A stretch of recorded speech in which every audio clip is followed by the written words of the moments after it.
Joining us now is Dakota Wood, a retired United States Marine Corps Lieutenant Colonel who is now with the Heritage Foundation, where he does a lot of intellectual work on the future of the United States military and especially the United States Marine Corps. Dakota, thanks very much for joining us. It's always a pleasure to be with you, Vago. Thanks.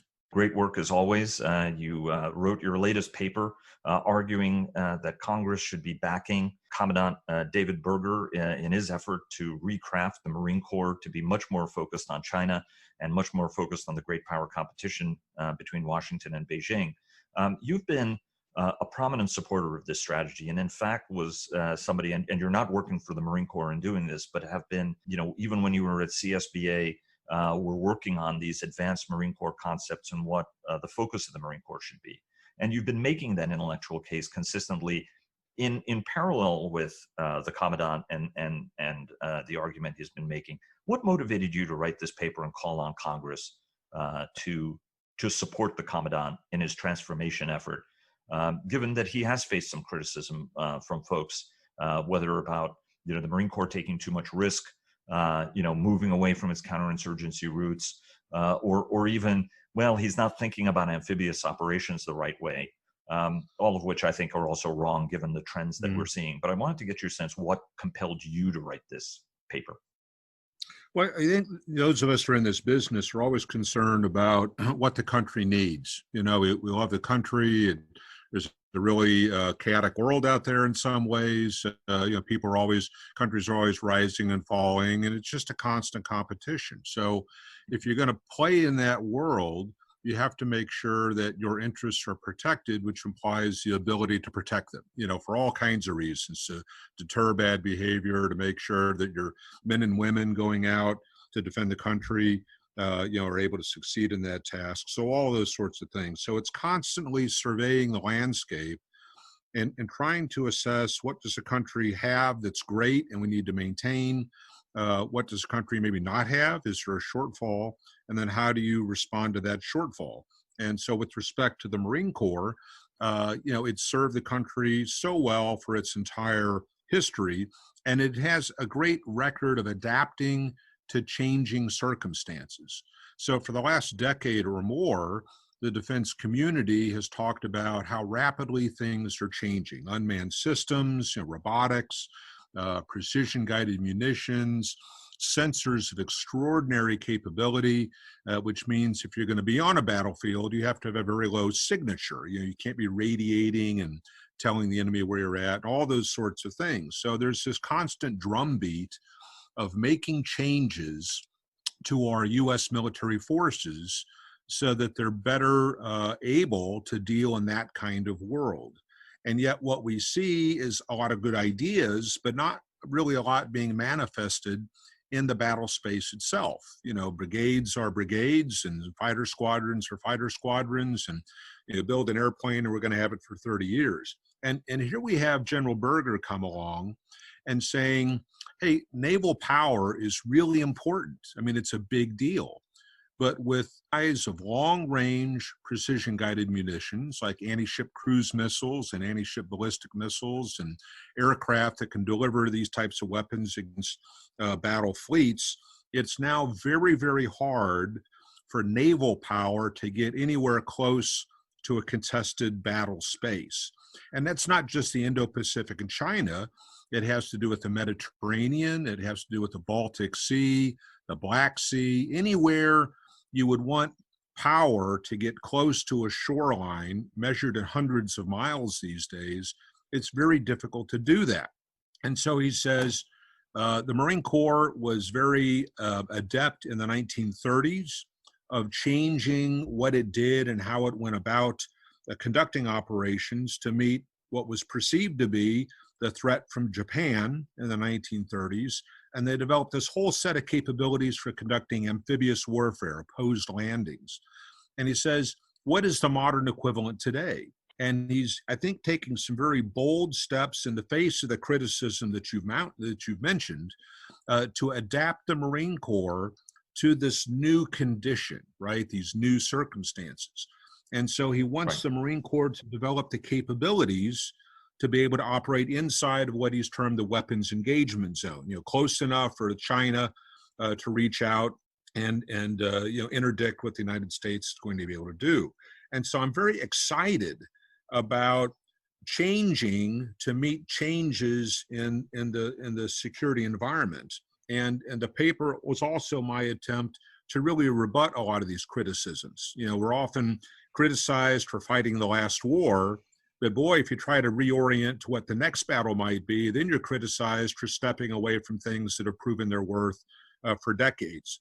So it's really, you can't win in the face of critics. And so I think it takes a lot of courage to assess what you think needs to be done and then just step out to do that. And so this paper was meant to explain the rationale, to rebut a lot of the criticisms, and to lend support to, I think, what is an exciting time in the Marine Corps to be better equipped for future battle. Talk to us, one of the cases you make is that the success of the Marine Corps will be the success of the joint force. How do you mean that? I mean, the Marine Corps has often been on the vanguard of thinking about threats and better preparing for them, amphibious operations being an important example. In fact, the Marine Corps was one of the first to study the Silkworm anti-ship missile that hit the Israeli frigate many years ago. I think it was back in 2006, where you were one of the theorists at the time who was saying, hey, wait a minute, this is kind of game-changing, guys, and it's going to push us a lot further out to sea than maybe we would like to be. As much as the Marine Corps loves to say, we're going to land where the enemy isn't, I think at the end of the day, the danger is the enemy can move over a little bit more easily than the time it takes you to put forces on a beach in mass. The question is, how do you mean that? Do you mean that because there's a sense that the Marine Corps is focused on the problem, there's somewhat less of a sense the Navy is focused on it. There's a concern the Army is not as focused in that future role, and that the Air Force, I think, has a slightly easier job doing it in terms of the time-distance equation, but even airmen will tell you that there are some big challenges here. How do you mean that the success of the Marine Corps will be vitally important for the joint force? Well, I think forces have similar problems running up against very sophisticated sensors and very accurate, longer range, precision guided munitions. So whether it's an Air Force fighter flying in the face of an S-400 integrated air defense system, or it's Army units on a battlefield that have to mask their signature, and yet you're going up against MLRS, multiple launch rocket systems, and modern anti-tank guided missiles, all those sorts of things. It's a signature problem. It's a mobility problem. It's a smallness versus bigness problem. Can a small unit do meaningful things instead of having a big, massive unit that proves to be a target? Logistics is going to be an issue where an enemy can interdict the flow of logistical support. So can a unit still operate relatively untethered, or by using things like unmanned systems to ferry logistical support and affect movement of forces from one place to another? So the Marine Corps, as you say, has a great record of being innovative. They introduced helicopters to the battlefield, way back in Korea and then on into Vietnam. Integrated arms.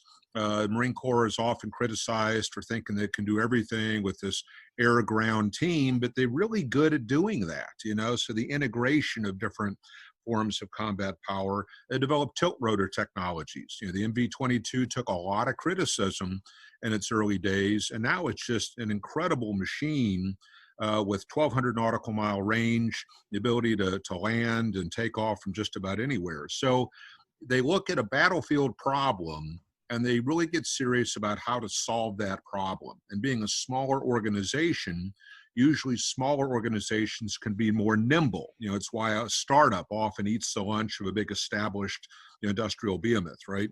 So I think if the Marine Corps can solve these real world tactical problems, operating in small packages that still have a meaningful punch, can a small unit employ a naval strike missile from some atoll or an island someplace to reach out and touch a Chinese ship, 200 miles, 300 miles away?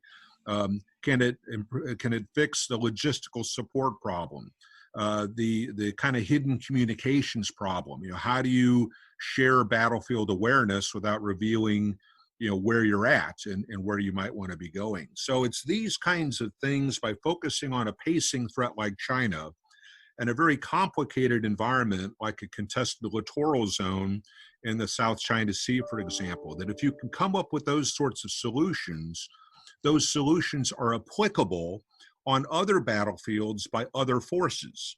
The Army was awesome at leveraging amphibious landing capabilities in the European theater and in the South Pacific. Those capabilities were largely developed by the Marine Corps in the 1930s. So if the Marine Corps can solve the battlefield problems articulated by the commandants, then the joint force benefits by being able to get closer to the enemy and operating in ways that preserve combat power and still do an awful lot of damage to the enemy force. It's great. It's great that you brought amphibious landings into sharp focus, given that we're within eyeshot of the anniversary of the D-Day landings. That certainly were a lot of Army troops, but also a lot of coalition and allied forces, Coast Guard Beachmasters, as well as Navy folks, and again, air power being brought to bear as well in terms of delivering a very, very powerful joint effect. So what's next? What does Congress have to do? What does the administration have to do programmatically? What do we have to do? And what's the time window that we have? Because if you look at what China is doing, and it's sharply increasing belligerence, right? I mean, we have the firefight between India and China, first time since 1975. At least 20 Indian troops died in that exchange. It's unclear what the Chinese casualties were. So this is hotting up kind of across the board. And there's a concern folks have that from the Chinese perspective, they may be regarding our conventional capabilities as actually not as serious a threat. I know that you've been wargaming that and looking at that and have also had some concerns about how quickly we're adjusting to this new reality that China has, the anti-access area denial capabilities that China has been developing. What do you think is the window of time we have? What are the priorities that we have to most aggressively be tackling for Commandant Berger, the Marine Corps, and the Joint Force to succeed? Well, I think we can look at a 1, 3, and unknown type of windows. The one is change in administration.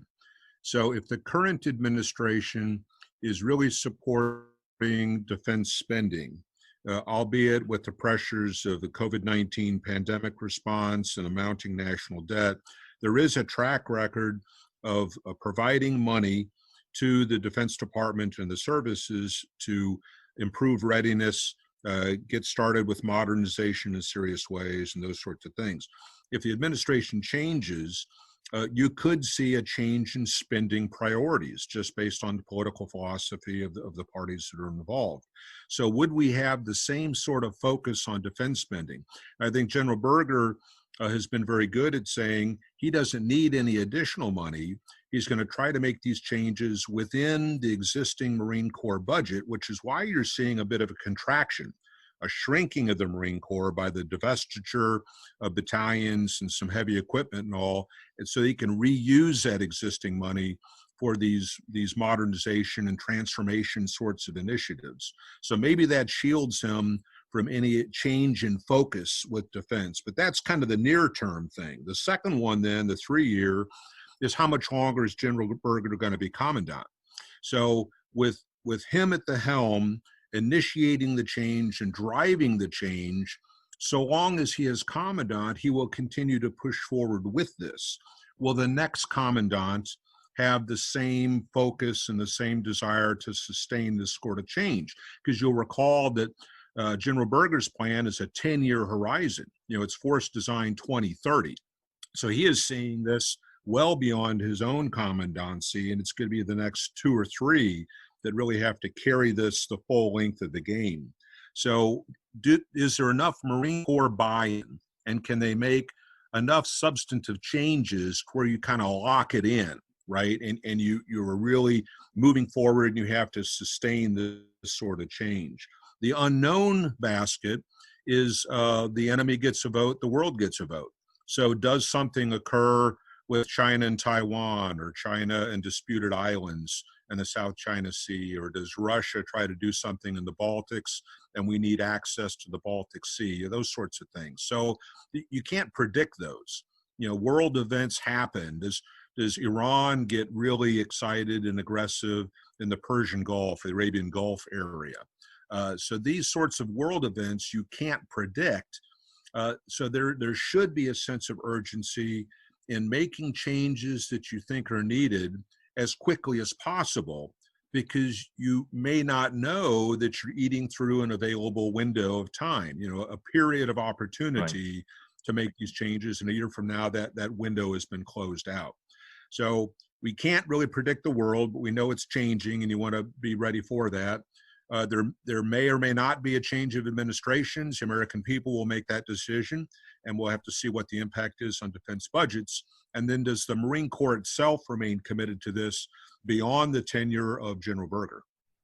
The good news is either way, the folks involved, I think, recognize the nature of the competition has changed, and that there is a dire need to transform U.S. military capabilities to make them more relevant, because obviously the most important thing to try to maintain as best you can is not just rely on your nuclear deterrence, but also have sufficient conventional deterrence. The question I've got for you is, in terms of the more controversial aspects of what the Commandant is trying to do, right? I mean, I think the retirement of tanks, folks understand that, and you're only talking about a couple of hundred vehicles at best anyway. Whereas the changes in terms of the fundamental approach to amphibious warfare is a little bit different, right? Because I mean, the mantra of the Marine Corps forever was, we have 33 ships, we need 38, we actually need 48, right? In terms of large amphibious ships to deliver the lift the Marine Corps always envisioned itself doing. And at the end of the day, what the Commandant is saying is, actually, we need to change this game fundamentally, consider how we use littoral combat ship, how we move these forces around. This kind of distributed operations, as you said, not just taxes logistics, it taxes command and control systems that aren't necessarily designed to operate in as distributed a fashion. What's it going to take to try to accomplish those changes? How does the Corps then reuse, or the Navy Marine Corps team, I should say, and I should ask you at this point to also comment a little bit on the integrated force structure assessment that we still haven't seen. Right. How do we need to re-envision what are very, very high-end assets, and that it's not quite as easy as saying, well, I've got all these smaller things and I'll easily adapt them to be amphibious assault vessels, right? I mean, you know what I mean? I mean, it's a great idea, but it also ain't that easy to effectuate, right? So how do we, it's not so easy to do, right? It's easier to say than to do. How do we need to tackle that element of this? I think it's the Brits that have that great word amphibiosity. We're so caught up in the word amphibious as thinking that it's an opposed landing of some type. Marine Corps has tried to combat that for decades, and I don't know that they'll ever win that verbal No, you have to be, if you do the highest end forced entry, Dakota, you can do anything. It has to be the high. But the idea behind amphibious is projecting military power through a maritime environment. How that manifests, is it a SEAL team on a beach? Is it a naval strike package? Whatever, but you're transitioning military power from a sea base of some type to combat ashore in some way. And so this is very much a part of amphibious doctrine and culture of using naval assets to take Marines to a nearshore environment so that they can have an effect, on land or from land. So I think it's very much in that basket. The Navy has to believe that its own relevance is really at stake here. If they can't get close to an enemy, get naval power close enough to be meaningful, then why do we have a Navy? Is it maybe just a missile defense capability, or is it only undersea or a long range strike, using Tomahawk missiles or something like that?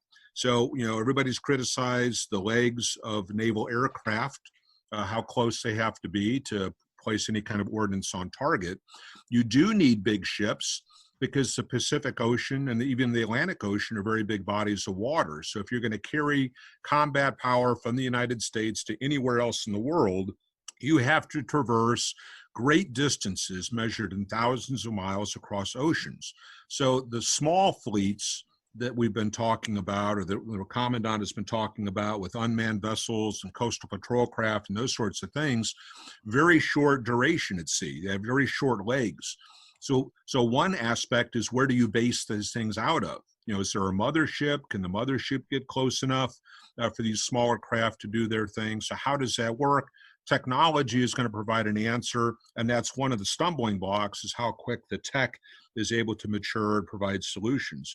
But the Navy has to believe that the future of naval power writ large, I think, is largely going to revolve around being able to succeed in developing answers to the contested littoral challenge, this weapons engagement zone.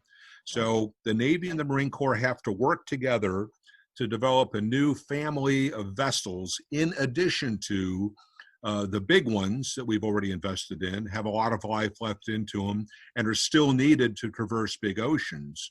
But to get naval power to deter enemies, to reassure allies, and to make sure that the United States can impose its will when it needs to, it has to be an integrated Navy Marine Corps effort. And one last question. What else would you say are the most key investment priorities for the Marine Corps to realize this vision?